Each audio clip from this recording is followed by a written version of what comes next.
Hi everyone, so welcome to today's video. We are doing a tutorial start to finish. I wanted to get myself ready for the day. I have a few things that I want to accomplish, and one of the top things on my list for today was to sit and do my makeup and do a full face routine instead of just doing a very quick, very minimal look. I decided to do some eyeshadow and kind of switching up some of my products and playing with some new things, a new setting spray that I forgot to use in my last video, a new mascara that seems to be pretty popular at the moment. So I'm going to kind of talk you through the whole routine. We're going to just kind of chat about the products and get ready together. So I hope you will enjoy this look.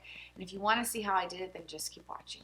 Alright, so we're going to start with primer, and I'm going to mix a few primers today. I'm going to use my Stila One Step Correct and the LORAC one.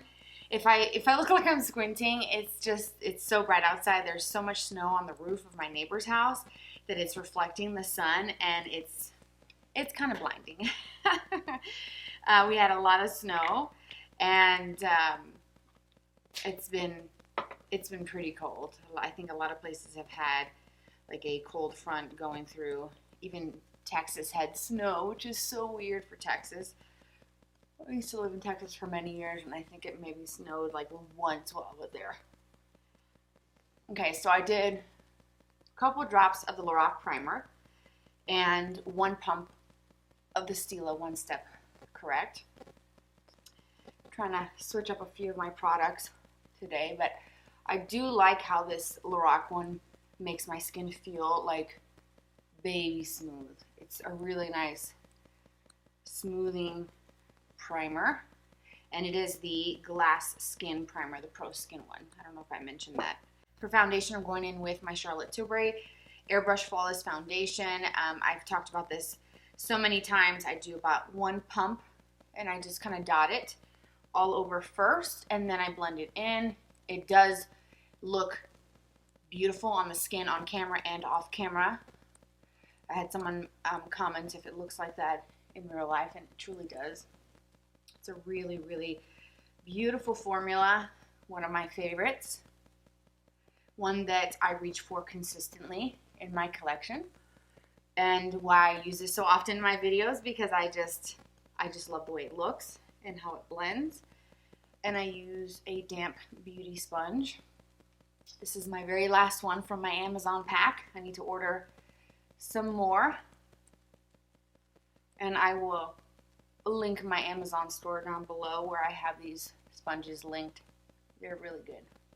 Okay, so I think I'm blended pretty well. My skin has been quite dry lately. I don't know if it's just super cold weather. We've been in the negatives and we've been blasting the heat. I don't know if it's I'm not drinking enough water, if it's the skincare I'm using. I'm going through a phase, very strange phase of dryness right now. It could also just be pregnancy related. So this foundation actually looks really nice, even though I can see that my skin looks dry and feels dry. It doesn't look like it's accentuating those dry patches, which is another reason why I love that foundation so much. For my under eyes, I'm going to use my Bobbi Brown Corrector. This is in the shade Extra Light Bisque, and I just use my ring finger to kind of warm the product up a little bit, and then I just kind of tap and blend that in.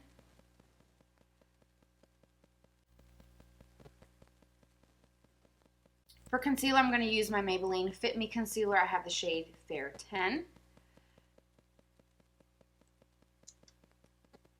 And I just like to apply quite a bit of this, and it never looks heavy, cakey, or anything like that. It's a really great concealer from the drugstore, and I did a concealer declutter video recently, and I also did that with highlighters,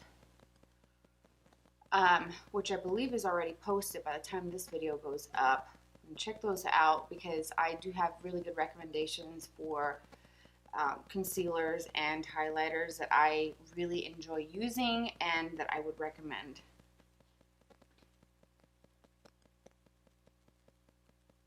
So I do want to use a little bit of the contour wand, the Hollywood contour wand from Charlotte Tilbury, and I think I'm going to do that before going in with setting powders and like powder products, because I think I want to do all of my cream steps first.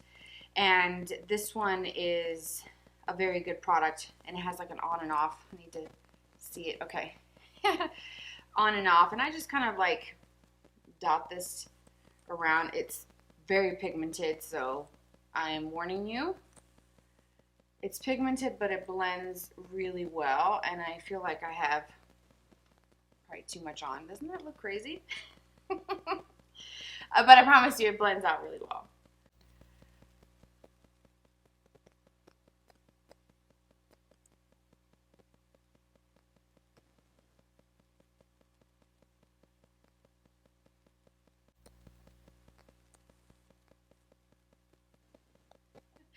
So I'm going to go in with a little bit of my Charlotte Tilbury setting powder. I have the shade 1 Fair. This is the mini size. I used this in my last video. I decided to try it to see what the fuss was all about. And I think I'm just going to use my e.l.f. Complexion Duo Brush, the bigger side of the two ends. And then I'm going to just kind of like tap this right where I want a little bit of setting powder. Not a whole lot. Like I said, I don't want to do too much. And then I am going to take a little bit with the opposite end of that brush, and I'm going to set my under eye area before moving on. And then I want to add a little bit more bronze to the skin, just a pinch over the contour one. So I'm going to go in with my Film Star Bronze and Glow with the Luxie 514 brush. This is actually a blush brush, but I do feel like it's the perfect size for getting into smaller pans. And I just want to go over everything one last time with just a very small amount. I need to do my brows, and I typically do those off camera because they take a while. So I'm going to use a few of my brow products that I normally use, and I will show you what they are here in a moment, and then I will do my eyeshadow primer as well. I'm going to set my primer with a little bit of the powder from Charlotte just to make sure that no eyeshadow clings to any specific areas, and then I will be proceeding with my eyeshadow for the day.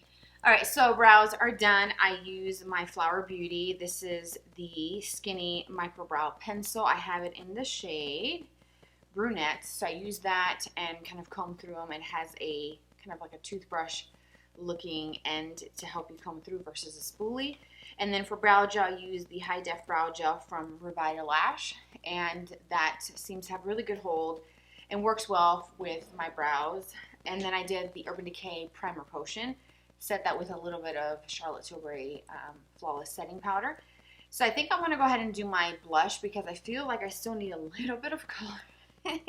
A little bit of color, so I'm going to use my KAB Cosmetics. This is the Ombre Radiance blush in the shade Wineberry Flush, and it's the one that has like the berry tone, and then it gradually gets lighter. I do have it upside down, so it goes from light to dark actually. But this part here is kind of shimmery and pink, and then a little bit of like a goldeny shade here, and then it goes into a matte sort of berry tone. And it came with a little mini brush, so I'm going to use that and try to stick to the matte side, which is a very small little sliver of this whole pan. So that kind of is a bummer because I would have preferred it to be more matte than mostly shimmer, but it's still a really nice blush and a really pretty color that it provides, like a pretty flush to the skin, and it looks really, really nice. And I like it. And this brush is actually really nice too. For highlight today, I'm going to use my Milani. This is the Strobelight and Afterglow. I talked about this in my declutter video for highlighters. Really nice highlighter, and I like to use a big fluffy crease brush like this. This is the Y14 from Morphe, or one that's even better is the ColourPop F33. It comes in a set, and it looks like this. It's basically like a crease brush, but oversized. I think it's too big for my actual crease, but it's the perfect size for doing highlights. So I'm going to go ahead and do that today with Milani. I love this highlighter, and it's so beautiful on the skin, and I just can't get enough of it.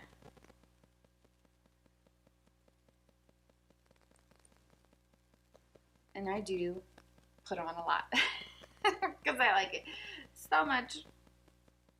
I have the KAB Cosmetics Naturally Pretty Essentials, which I absolutely love. And I don't think I've used this too often on camera, but it is a great basics palette. And then I have the LORAC Pro Palette, the Noir one that I got several months ago when this first came out. I decided to revisit the LORAC formula, but I think I'm going to start with the Naturally Pretty Essentials. So I'm going to start with one of the lighter shades. Sometimes I just kind of mix a few of these together and just kind of apply both of these. This one is a little bit pink and this one's a little bit more of like a ivory shade, tapping off the excess, and I usually just kind of go all over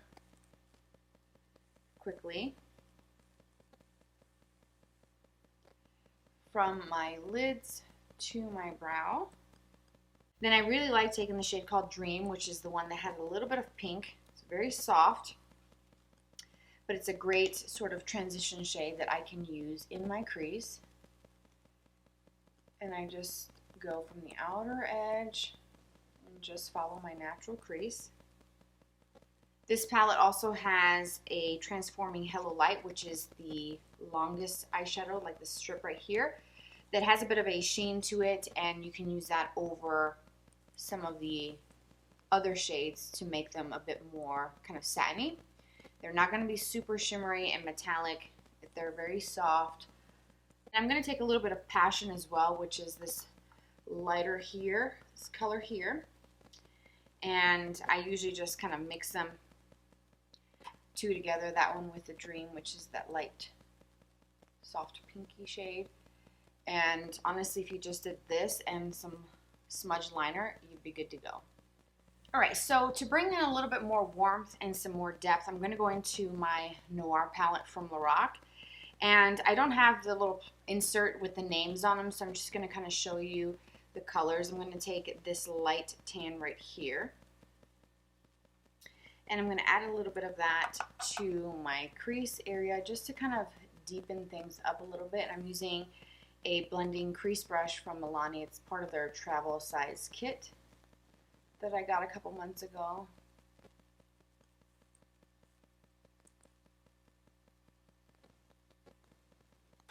And these eyeshadows from LORAC, I don't think I've talked about them too much. They're really great. I like the LORAC eyeshadows.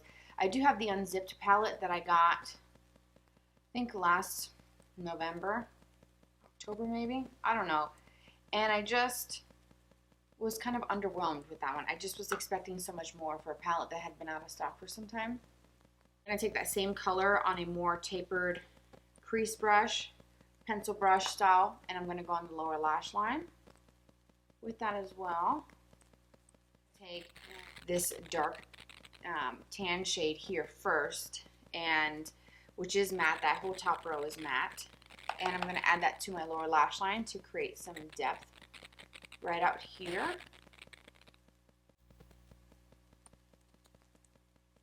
Maybe this one here, it's kind of like a silvery kind of taupe shade.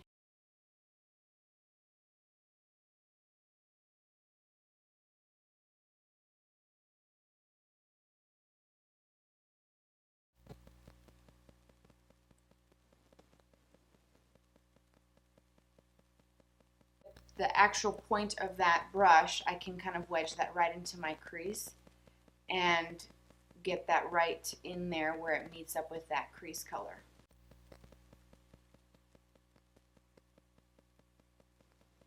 And then I'm going to go back in with a little bit more of that tan that I initially put down first and go around the edges of that, just a little bit of it, to soften those edges and add a little bit more depth to the look without using the dark shades, just kind of keeping it a little bit softer. This shade here, which has a little bit of like a goldeny color. This one here that's white has like some silvery kind of specks to it. It's not as pigmented as I thought it was going to be, so it's more of like a topper. So I'm going to go in with the one that's right next to it that has a little bit more pigment to it, the golden champagne color, and that's going to be my inner corner highlight. And whatever's left, I'm going to go right under the brow as well. And then I think I want to add a little bit more depth and smokiness to my lower lash line. So for that, I'm going to go in with a little bit of this dark brown shade here. You could use the black if you wanted some more kind of berry red tones. You can use that one there. Again, like I said, that top row is all matte. Tapping off the excess a little bit because this is pretty potent. I'm going to just do it on the outer kind of third of my lower lash line. I do have her liquid liner, the Feline Flick. I'm going to attempt to use this. I have not tried it yet. This is in the shade called Panther. And I might use it. It's a felt tip liquid liner. Been having some issues with my hand lately. It almost feels like a Charlie horse in my palm. And I think it's just a pregnancy thing, so it's kind of hard sometimes to grip things really well. And I'm kind of scared to use this because I'm feeling that right now. Before I do that, I think I want to take an angled liner brush with a little bit of the black eyeshadow from the LORAC palette and kind of sort of sketch out the placement of this, because like I said, my hand is really cramping up and it's really bothering me, so I don't want to screw up my eyeshadow and I have to start all over because I really don't have time for that today. So I'm going to take that angled liner brush and just kind of stamp it where I want the majority of that darkness, which is really close to my lash line. And if I choose not to do that today, which might not actually happen because my hand is really hurting right now, so it's kind of hard for me to even close my hand, I think I'm going to probably just stick with this black eyeshadow because it is pretty potent. I'll have to use that maybe on a different day. Right now, I'm not doing so great, and I think at my next appointment I'm going to have to bring that up.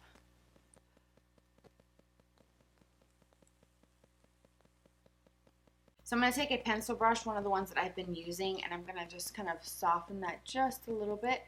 Not too much because I want to keep that darkness that you can see there, but I do want to soften just the very edge of it to create a bit of a smoky effect.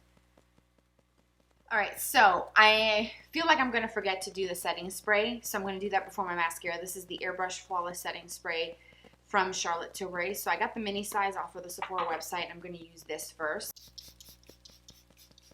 I'm excited about that. Also, the mist was pretty awesome. I have tried some setting sprays in the past that are not quite there with the setting, like mist part, and I think that the sprayer is huge when it comes to that. You don't want droplets, and I actually see none on my face, and it dried pretty quickly, so yay for that. Now for mascara, I'm going to use my little sample size of the Lancome Idole mascara that just recently came out. This is like the free gift with purchase from Sephora.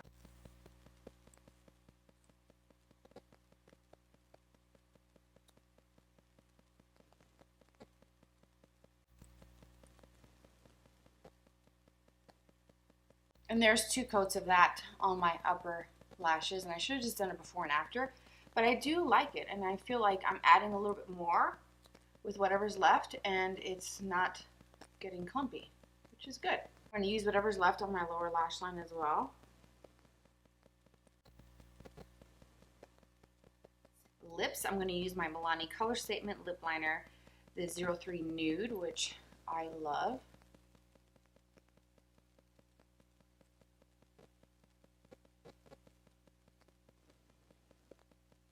Then I'm going to take some of my KAB Cosmetics Lip Gloss in the shade called Dim the Lights. This comes in a lip kit, and I'm going to take just a little bit of that, because this is a kind of like a lighter brownish nude.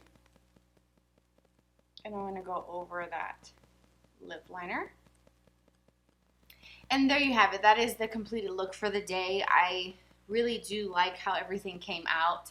I like the lip combo, kind of like a bit of a brownish nude with the lip liner. This lip liner is great. It's just a couple bucks and it is awesome. It is one that you do have to sharpen. It's a wooden one, which is the only downside, I think, for me personally. I would rather have it where it's mechanical, where you can just twist it up. But that being said, it's still a great liner, and it's a really inexpensive nude lip liner that goes with pretty much anything that I have in my collection. The eyes are really nice as well. There's a little bit of depth, but it's not crazy. And I also wanted to not do the bronze and not super warm, because you guys know how much I love those kinds of tones. The complexion looks really great. That foundation, if you have not tried it, the Airbrush Flawless Foundation, I highly recommend that you try it, because my skin, like I said, is going through some dryness, and it looks really great.